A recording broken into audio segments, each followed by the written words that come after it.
অর্পিতা আমার বান্ধবী, তাতে অসুবিধা কি আছে? আপনি মানে অর্পিতা মুখোপাধ্যায়ের মানে বান্ধবী হিসেবে স্বীকার করছেন মানে সদর্পে বলছেন সেটা? সদর্প বলছি, তাতে কি হলো?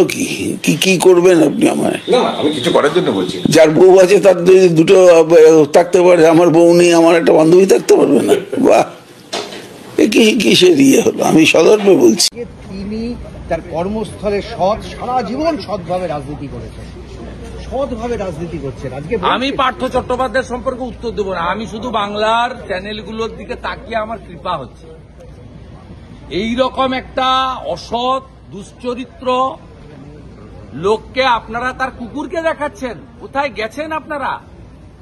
দেখবে না আপনাদের যারা এই চ্যানেলগুলো এগুলো করছেন, লোক দেখবে না। আমি বলে গেলাম, ঋষি বঙ্কিমচন্দ্রের জায়গা, রবীন্দ্রনাথ ঠাকুরের জায়গা, স্বামী বিবেকানন্দ এই ভূমে জন্মেছেন।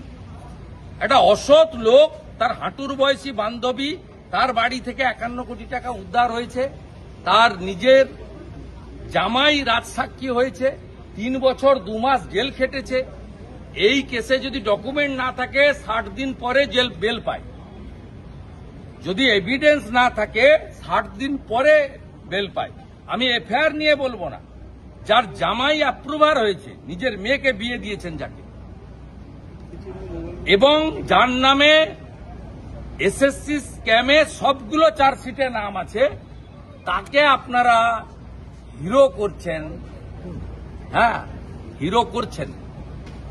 তিনি কি খেয়েছেন, তাকে আরতি করছে, ভজা, এগুলো দেখাচ্ছেন।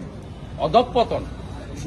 আমি পশ্চিমবাংলার মানুষকে অনুরোধ করব, যখন এগুলো দেখাবে, এই চ্যানেলগুলো যারা দেখাচ্ছে দেখবেন না।